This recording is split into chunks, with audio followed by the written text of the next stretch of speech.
Hey guys, this is John, and I'm playing Post Alex in the 15-minute pool on ICC. This is Alex Dunne. I played him recently. Um, I'm just deciding if I want to repeat the same line or go with a different line. I'll play G6 this time. I'm playing the modern defense, and I'm curious what line he'll choose against this. He's choosing to go into like the Perk modern, Pierce modern. I think I'll play C6 and then go for D5. I like this setup. This is Gurgenidze Variation. Theoretically speaking, this line is a bit suspect, but for a 15-minute rapid game, it's fine. And it leads to interesting and unbalanced positions. So, I've played it a couple times in tournaments. Last time I played a fianchetto of both bishops, so it looks like this time I'll only be fianchettoing my kingside bishop. If you haven't seen that game, though, that I played against him, go check it out. It was highly instructive. We reached a rook ending that was, there was a lot of good stuff in it. So bishop d3, he's defending the center. Usually black sends the knight through h6 in an effort to play f6 and knight f7 later. So that's the direction I'm leaning at the moment. I could also take on e4, but he'll take with his knight. Taking the d4 pawn would be audacious at that point.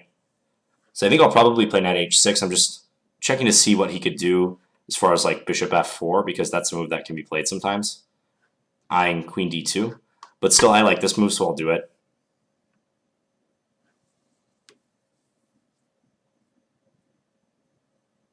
He's a very quick player, or at least he was last time. So this time around, I'm hoping to make him think a little more in the opening. All right, so let's castle now.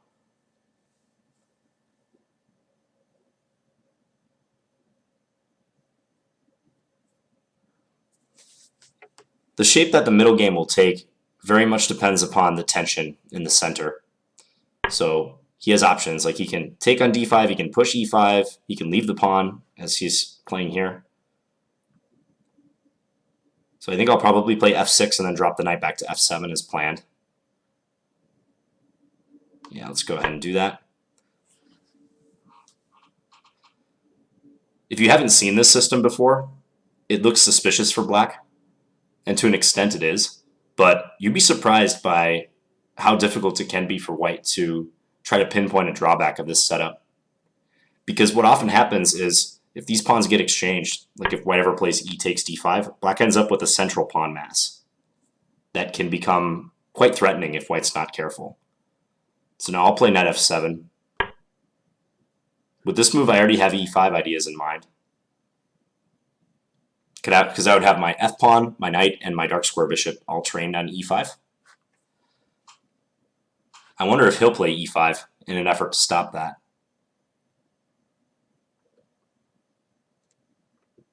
He could play it.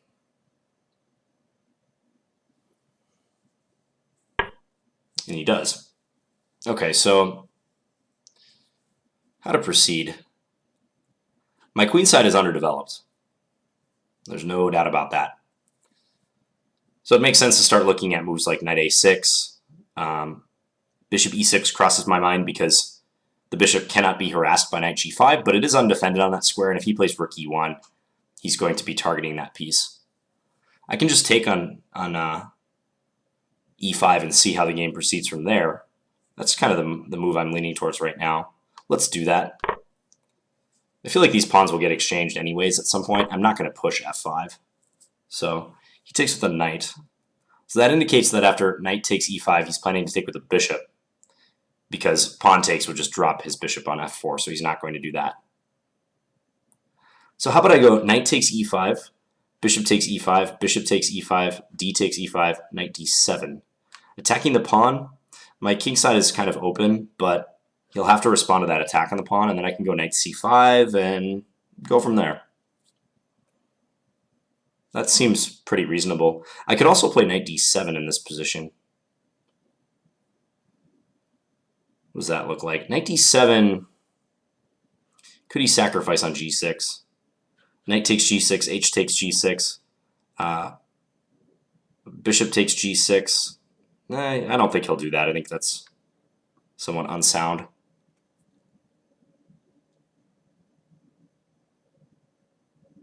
If I play knight d7, I'd really love to be able to play e5 thereafter. I think the viability of my setup depends upon that.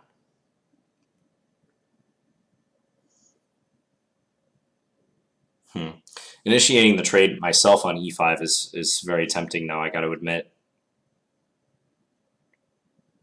Knight d7 speeds up my development, though.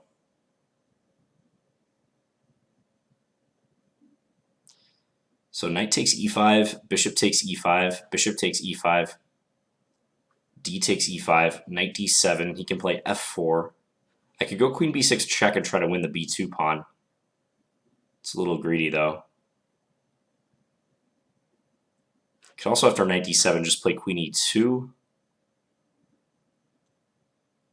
I feel that position is fine for me, but knight d7 is also... I can't shake it from my head, as it also looks really good.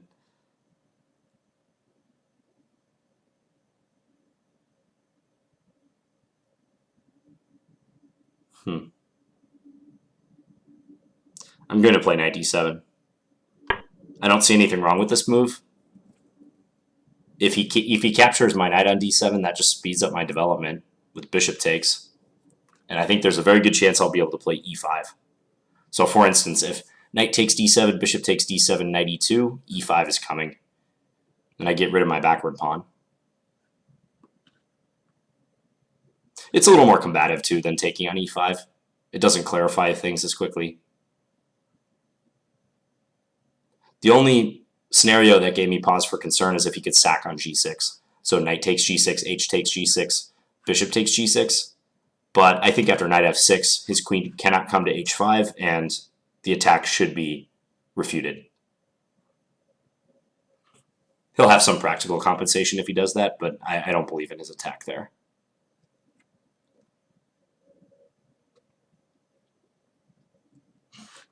Doing okay on time. Maybe spent a little bit too long on knight d7, but that's all right.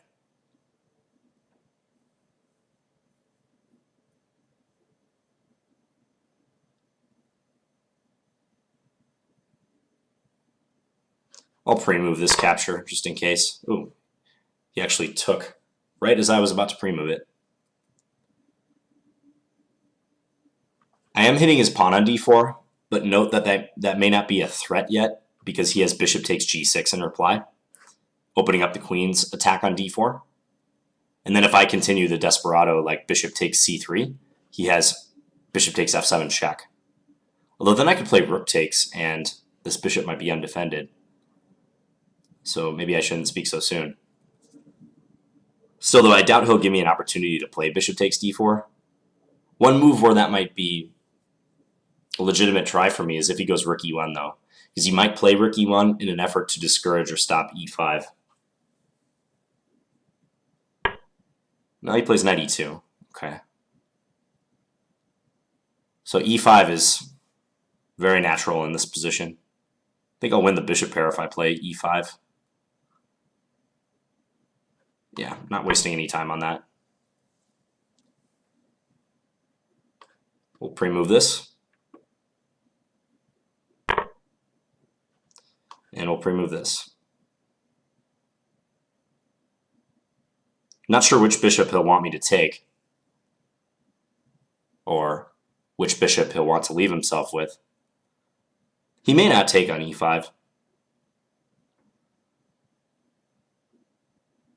Because my dark square bishop becomes strong if he does part with his own dark square bishop. I have a lot of easy developing moves available now, like queen b6 and then rook a to e8. Wow, c4. What is that move about? I was not anticipating c4 at all. Okay, so first question is, why can't I just take on c4 and try to win a pawn? So if knight takes c4, bishop takes c4, d takes c4, where's his compensation? There's nothing tactical going on the d file, is there? I don't see anything.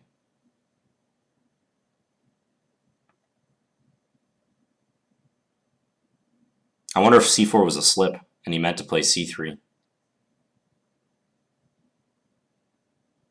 It's possible. I just don't really see the compensation. Maybe knight takes c4, bishop takes c4, d takes c4, queen c2 will be played. But I can play bishop e6. d5 will be a really nice square for my bishop if I want it. Yeah, I don't believe this. Let's pre-move that.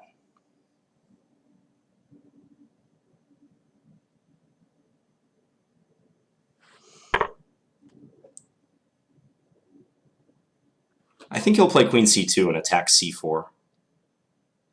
But I have bishop e6 if necessary. b5 would put me in a pin after rook d1. I don't need b5 per se, so yeah, I think bishop e6. Expecting rook a d1 and maybe queen f6 or queen b6, one of the two.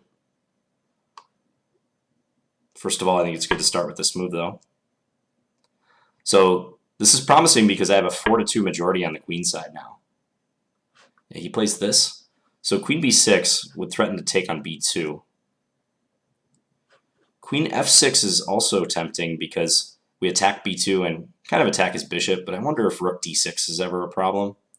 So I think all things considered, queen b6 makes more sense. I'll do that. Also eyeing f2.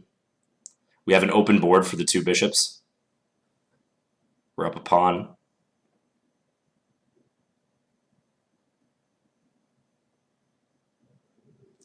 He could play bishop c1 to defend b2, but that move is so horribly passive.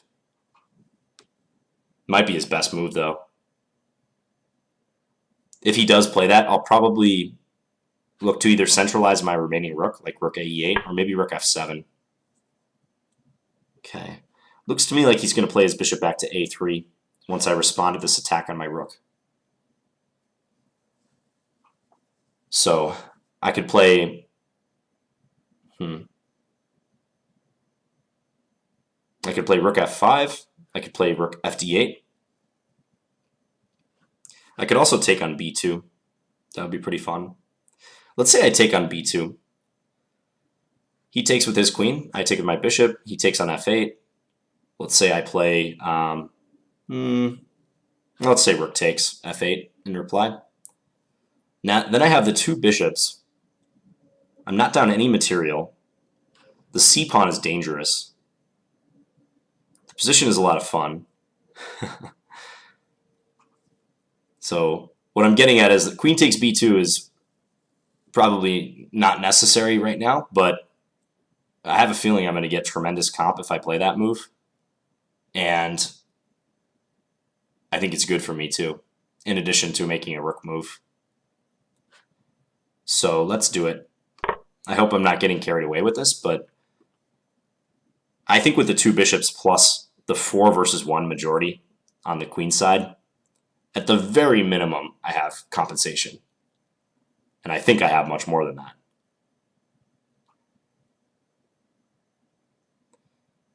I think he pretty much has to take my queen. Any other queen move like queen e4, I can play rook fe8.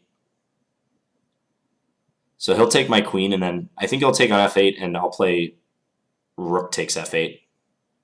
I like rook takes f8 a little bit better than king takes f8, because rook takes f8 denies the use of the f4 square to his knight. So just confirming that. Yeah, I think rook takes f8 is a little bit better. I don't need my king in the center necessarily right now. So yeah, let's do rook takes f8. It also hits f2, which might be useful later. He's going to have a serious task ahead of him in trying to stop this c-pawn with my bishop tandem. And remember, I'm not down any material, because he somewhat inexplicably played c4 and gave me a pawn, and then I won the other pawn.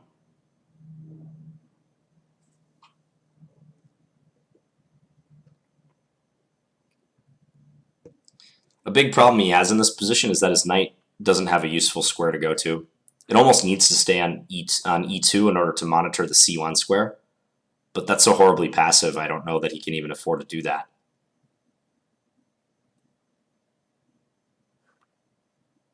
If rook b1, I have c3, so I don't have to give up my b7 pawn. I did look at a line like rook b1, c3, knight takes c3, bishop takes c3, rook takes b7. But I have the bishop pair then. I think bishop d4 would be a very strong move in that position, which would defend a7 and also attack f2. Yeah, so c3 is the plan. He might be intending c3, rook takes b2, and then c takes b2 and try to hold out after that, but it's not going to work. I can take on a2 and then drop my bishop back to c4. So yes, this has got to be the move. Yeah, he's going for the sacrifice. See, I think he kind of realized that long term, his position was not holding up to scrutiny. So he's going for activity. Okay, so now I think there's a good chance my bishops are just going to rule the roost here. But I need to play accurately. I think bishop d4 is good to guard a7 and attack f2. I think that's a very strong idea. So let's do it. I can always play bishop c4 now. So I think this f2 pawn, its days are numbered. I'm up 1 point of material at the moment.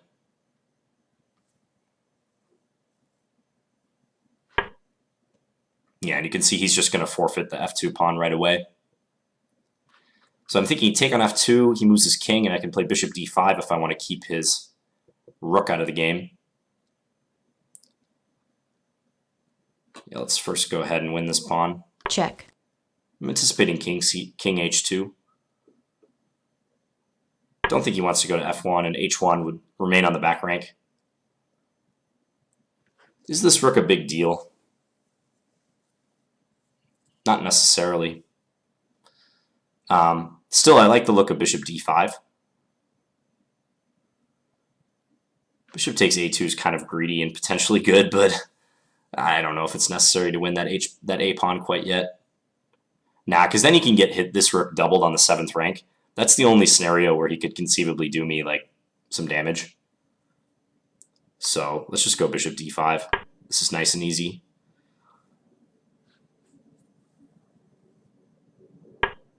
I have a rough idea of going h5, h4, and bishop g3 check. So that's possible. I think bishop b6 would be fine now. Threatening rook f2 maybe. I like h5 too though. Let's go h5. There's no harm in playing this. h5, h4, and bishop g3 check. Just cramping his king. His best move right now might be h4. So that if bishop takes h4, he can at least win a7.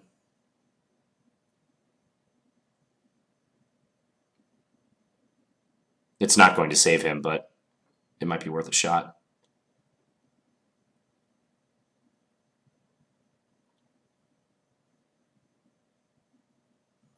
This is the value of the bishop pair. The bishop pair is just so deadly in so many scenarios. Okay, this is kind of a, I don't know, empty threat because rook b8 is not an issue. I'll just push because if rook b8, I have bishop g3 check and picks up the rook. So my plan now is to go bishop g3 check and then infiltrate with the rook to f2 and go after the g2 pawn. That's what I want to do. It's possible he can go passive with rook g1, and maybe I have some small cleanup to do with the a pawn, but yeah, this is just losing. I win the rook on b8. So just go take it. No stalemate tricks or anything, so yeah, he resigned. So a blunder at the end for him, but the position is losing.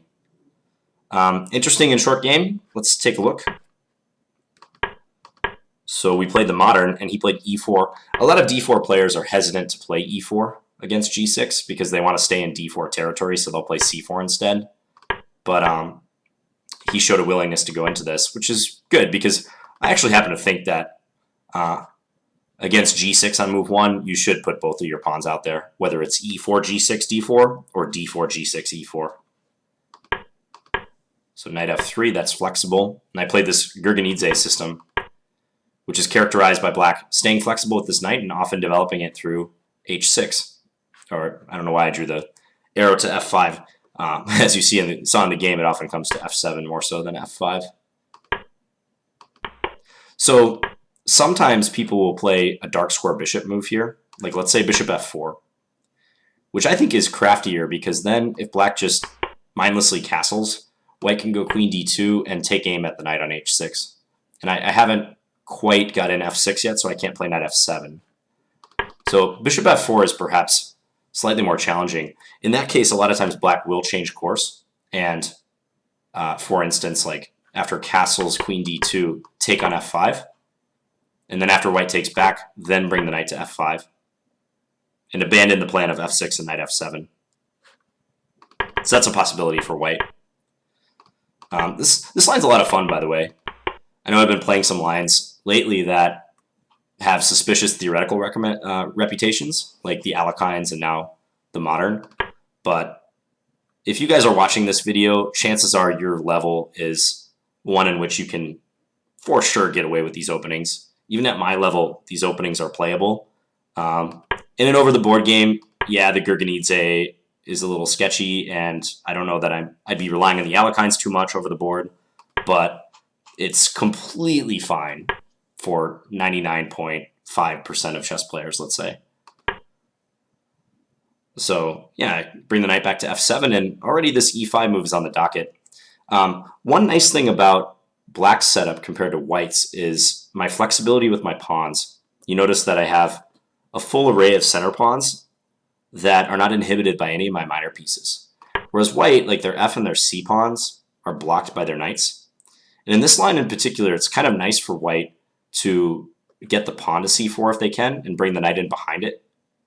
But for him right now, it's hard to engineer that. One way he could try to do this, and this is an important aspect of this line, he could try to go e takes d5, c takes d5, knight b5, threatening knight c7. The downside is that in this particular position, I have e5, blocking his bishop. Then I might even have e4 thereafter after he addresses the bishop. So if he's going to do the knight b5 thingy, I think he has to do it earlier. Like let's say instead of h3, because h3 might be kind of a wasted move. Let's say he plays bishop f4 right now. Then I play f6. Then he takes, and then goes knight b5. This is a much more testing line because I can't play e5 yet because he has 3 attackers on that square, and I only have the 1 defender. Well, actually 2 defenders, sorry, if you count the bishop in the back.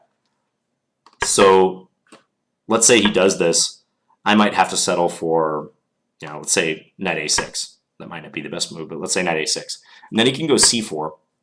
And c4 makes it much more challenging for me to cleanly get into e5 because I'm constantly having to worry about my own center as well. So I might even be obligated to play a move like e6, which is pretty passive at some point. So that's the way that white wants to tackle this system if they're going to do it. But the move orders matter. Like as you see, he made the, somewhat unnecessary move h3, and then I got an f6, bishop f4, knight f7, and already I think black is doing pretty well because this is a difficult threat to stop. Let's just see what the engine thinks. Yeah, the engine's suggesting a line where black is simply allowed to play e5. Its top line, I've only given it 5-10 seconds, is bishop e3 followed by e5. And it thinks black is not doing too bad. And who in the right mind would play bishop e3 here? That seems inconsistent. So he played e5, and he took with the knight. Yeah, and I was debating between this line. He must take with the bishop, otherwise the bishop hangs on f4. So I was debating between this line, which looks pretty good. Computer says clearly in black's favor. And the line in the game, which I think also is very good. Knight d7. So before we go on with the analysis, I think it's safe to say that white's opening strategy was a failure. I think especially e5 was not good, but the h3 move was a waste of time as well, I believe. But e5 in particular is the move that got him in trouble. So knight d7, he takes, I get to take. Now my development is great. Knight e2. Let's say he had played rook e1. This is the line I was referencing that at first I thought was no good for me. But the more I looked at it, the more it seemed actually possible. So the line was bishop takes d4, trying to win the center pawn. And he does have this shot, right? But, oh, I have bishop takes f2 check, I guess. But I was looking at this line, having in mind bishop check. takes f7 check, rook takes f7, and I'm hitting his bishop so that when he takes back, I'm just winning a piece. I do see that the computer says that bishop takes h7 check is a perpetual, though, for him. Take, and then check here. Okay. Yeah, and I guess if I go here, it's dangerous. B takes c3, or he has compensation somehow. Hard to say. So maybe not a perpetual, but white gets compensation for the piece. But that's interesting that maybe I could capture on d4 despite allowing bishop takes g6 if he had played a move like rook e1. But he played knight e2, and yeah, after e5 I was very pleased with my position. Because I have open lines in the center, I've ended up with one extra center pawn. I think my development will come together very nicely. So if I was mentioning queen b6 and rook e8, just to include all the pieces. There'll be threats against his king, there'll be threats down the f-file, there'll be opportunities with the dark square bishop on the long diagonal. This is a great position. Yeah, I sort of think he slipped and maybe meant to play c3, because c4 is pretty inexplicable. It just, the computer confirms, it just loses a pawn. So maybe he meant to play c3, but the position is very nice for black regardless. So c4, I took with the knight. He took, I took. Queen c2. Yeah, bishop e6. This is all fine. Okay, let's see what it thinks about my queen takes b2 decision. That approves. It wasn't that big of a risk. I mean, some might argue that why are you doing this? Because you're just up a pawn with a good position, but just from experience, like having two bishops plus a pass pawn that your opponent has difficulty stopping, that's pretty significant compensation normally, even if you're down a point or two in material. But when it's equal material, as it was in this game, this is almost overwhelming compensation. I think I was even selling my position short when I was saying this. I said, at minimum, I have compensation, and I probably just have more. I should have been even more certain about that. This is really, really, really good for black. So with best play, apparently he's about -2 or 2.5. So yeah, the engine's suggesting a line where he gives up the exchange. So rook d2, c3, rook c2, and then bishop f5, and the rook is trapped. So it's saying the best he can do is get to this endgame where he's just down a pawn. I have a 3-1 majority on the queen side, and he has a 3 versus 2 on the king side. So that's kind of a permutation of the game, and it's not unsurprising that he decided to sack the exchange, because my pawn's going to hit c3 on the next move. Bishop takes a2 will be a threat. Bishop c4 might be a threat. Bishop f5 could be helpful. Just pushing the pawn is something he has to calculate every move. So it's not surprising that he gave up the piece and tried for some activity. But yeah, and the bishops just ruled the day here. They control both the queen side and the king side. And the weakness of f2 and the material disadvantage is too much for white to hope to survive. I guess I could swipe that pawn on a2 if I want. Because note that even though he can put a rook on the second rank, I have the bishop on f2 defended, so it would just be a matter of moving this bishop away. But I was worried mildly about bishop takes d5, rook dd7 with some back rank issues, but even those are thwarted by a move like rook f7. But we have this much control over the position, and we're up already a couple points of material. I don't think there's any reason to even allow rook d7, so hence bishop d5. a4. His best chance might be h4, in my opinion. Hoping for bishop takes h4, rook takes a7, when at least he can point to the a7, the a pawn as something that might give him a glimmer of hope. But yeah, I see rook f4 is suggested by the engine. And then if g3, probably what, rook g4, go after this pawn.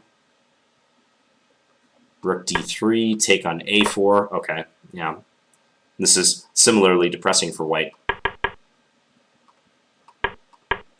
But yeah, as played, he went rook b1, and I got in the h4 move, and check. He blundered into bishop g3 in a very tough position. So yeah, that was a fun modern game. Hope you guys enjoyed that one and learned a little bit about the Gurgenidze system, what Black is trying to accomplish there. So if you have any feedback about this game, feel free to leave it in the comments. Hope you guys are having a good weekend, and thanks for watching. I'll be back tomorrow with another video. Bye, guys.